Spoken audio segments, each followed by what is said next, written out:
Hai, welcome back my YouTube channel. Jangan lupa subscribe, like, comment, and share ya. Oke, sesuai janji author kepada seseorang, bakal up 2 bab. Jadi author bakal upload 2 bab pagi ini dan baru 1 bab untuk sore. Tapi author minta maaf jika ada suara bising atau apa. Sebab di sini hujan, jadi author maksain deh buat rekaman biar kalian senang dan author pun tersenyum. Oke, next kita mulai ya. Bab 12. Dr. Pendi takut anjing dan Sekretaris Kai takut kucing. Saat ini Safira tengah sibuk memainkan ponselnya karena banyak data-data yang harus ia periksa hari ini. Sebelumnya Safira hanya sedikit kelelahan. Maka dari itu ia tidak enak badan pagi tadi. Dr. Pendi pun sudah memberikan obat terbaik untuk Safira sesuai permintaan dari Rangga. Hari ini adalah hari sial bagi Dr. Pendi. Bagaimana tidak? Setelah selesai memeriksa keadaan Safira, ia kembali disuruh untuk memeriksa keadaan anjing milik penjaga Rangga. Memeriksa penyakit hewan bukanlah tugasnya. Ia hanya memeriksa manusia yang sakit saja. Tapi Tuhan sangat tidak adil kepadanya hari ini. Dr. Pendi yang sangat takut dengan anjing terpaksa harus melakukan hal itu demi menyambung hidupnya. Bukannya menyambung hidup, Dr. Pendi malah terkena musibah. Saat sang anjing sedang asik tidur, Dr. Pendi malah membangunkannya. Alhasil, anjing yang hendak ia periksa terbangun dan langsung menggonggong. Untunglah anjing itu masih terikat dengan tali di lehernya. Dr. Pendi yang melihat anjing itu tidak bisa meraihnya, tertawa terbahak-bahak, seperti melupakan semua masalah yang ada di depannya. Sang anjing yang melihat Dr. Pendi tertawa terbahak-bahak semakin menggonggong. Sini-sini menjulurkan lidahnya, ditambah kedua jarinya dibentuk huruf V yang ia letakkan di kedua sisi kepalanya. Tak, tali pengikat anjing diputuskan oleh si pemiliknya. Alhasil, oh no, krik krik. Gugup. Dr. Pendi langsung dikejar oleh anjing itu. Ia terus saja berlari dengan sekuat tenaga menuju gerbang yang terbuka. Ia tidak memperdulikan barangnya lagi yang masih berada di dalam rumah besar itu. Para penjaga yang melihat Dr. Pendi berlarian hanya terkekeh. Syukurlah Tuhan masih ada rasa kasihan kepada Dr. Pendi. Ia pun berhasil keluar dari gerbang itu dan berlari ke arah mobil miliknya yang terparkir di tempat khusus sebelah rumah Rangga.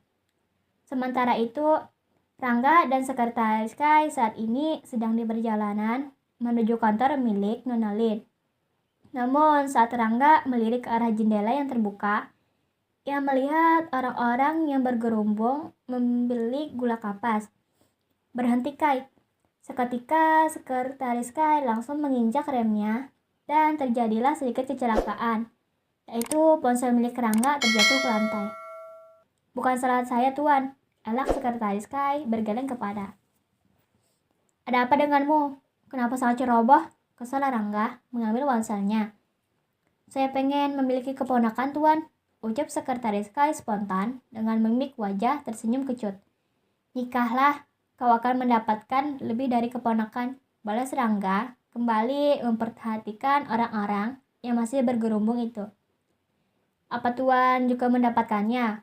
Mengerikan dahinya, mencoba untuk memancing sang Rangga di Kusuma yang terkenal dengan keangkuhan dan kebucinannya.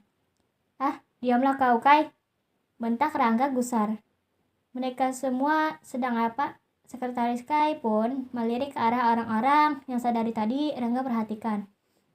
Oh, mereka sedang berdiri tuan, balas Sekretaris Kai manggut-manggut. Apakah mau aku hukum seperti Dr. Pendi pagi tadi? Kalau kau mau, kita akan mampir sebentar ke rumah Tante Siska untuk mengadopsi kucing miliknya sebentar. Bagaimana? Ucapan dari Rangga seakan-akan menyindir naluri kejantanannya yang takut akan hewan yang disebut kucing itu. Meskipun Sekretaris Kai kadang menyeramkan karena wajah datar dan ketegasannya, Namun orang-orang tidak tahu kalau sekretaris tuan muda itu sangat takut dengan kucing. Hanya Rangga dan beberapa orang kepercayaan saja yang mengetahui hal itu. Saat sekretaris Sky berusia 4 tahun, ia waktu itu tengah bermain di taman. Namun tiba-tiba saja ada seekor kucing yang meloncat dari belakangnya. Karena dirinya waktu itu masih kecil, alhasil ia pun menangis. Dan saat hendak meraih kucing tersebut, tangannya malah dicakar oleh kucing itu. Semenjak kejadian itulah, sekretaris tampan itu takut hewan yang bernama kucing itu. Bahkan ia juga geli dengan bulu tebal yang ada di tubuh kucing. Mungkin sebagian orang juga ada yang takut dengan hewan kucing itu. Entah itu geli dengan bulu lebatnya, atau takut dicakar oleh hewan itu. Namun ada saja orang yang takut dengan bulunya. Kecuali bulu kucing itu dicukur habis, barulah ia tidak geli lagi. Orang itu adalah kenalan autor. Dia itu anak laki-laki, tapi takut dengan kucing. Kecuali bulu kucingnya itu udah gak ada, baru dia gak geli lagi. Aneh kan? Ah tuan, saya hanya bercanda. Celotok sekretaris Sky mencoba untuk keluar dari penjaga kucing itu. Membayangkannya saja ia tidak bisa, apalagi harus menghadapinya. Bisa-bisa ia akan menjadi salah satu pasien di SJ, rumah sakit jiwa. Tapi saya serius, balas Rangga datar. Mereka sedang membeli gula kapas, tuan. Sekretaris Sky langsung mengalihkan pembicaraan dari Rangga. Ia benar-benar tidak ingin membahas hal itu lagi. Untunglah Rangga masih mengasihani dirinya. Seriuslah, jangan lembek, tegur Rangga. Oh ya, apa istriku suka dengan itu? Salah kan? Pendengaranku sedang bermasalah kan? Istri, itu kan yang barusan diucapkan oleh tuan muda. Apa aku sedang bermimpi? Batin sekretaris Sky tercengang. Ia tak percaya dengan kata istri yang barusan tuan mudanya ucapkan. Kalau sekali lagi kau seperti ini, kau akan kutugaskan untuk merawat kucing milik Tante Siska. Ancam Rangga tegas. Sebab pertanyaannya sangat lama dijawab oleh sekretarisnya. Bekerjalah wahai otak, mana otakku yang dulunya pintar. Batin sekretaris Sky gusar. Apa? Menatap tajam ke arah sekretaris Sky. Ah ya, Nona muda sangat suka dengan gula kapas itu. Salahkah? Aku lupa saat ini tentang kesukaan Nona muda, gerutu sekretaris Sky dalam hati, menyadari kebodohannya yang akhir-akhir ini. Sebenarnya ia mengucapkan kalimatan barusan hanyalah sebagai kalimat kecoplosan, ditambah kalimat yang akan menyelamatkan dirinya dari bahaya. Namun, ia tidak memikirkan resikonya jika ucapannya barusan salah. Apa itu aman, bersih, bebas pemanis, tanpa ada bahan yang berbahaya? Pertanyaan bertubi-tubi dilontarkan oleh Rangga, membuat sekretaris Sky semakin berada di ambang terpojokan. Aman tuan, menghembuskan napasnya dengan perlahan. Mencoba untuk tenang. Baiklah, kalau begitu setelah pulang kita mampir di kedainya saja, ujar Rangga. Cepat jalan, sambungnya dengan tegas.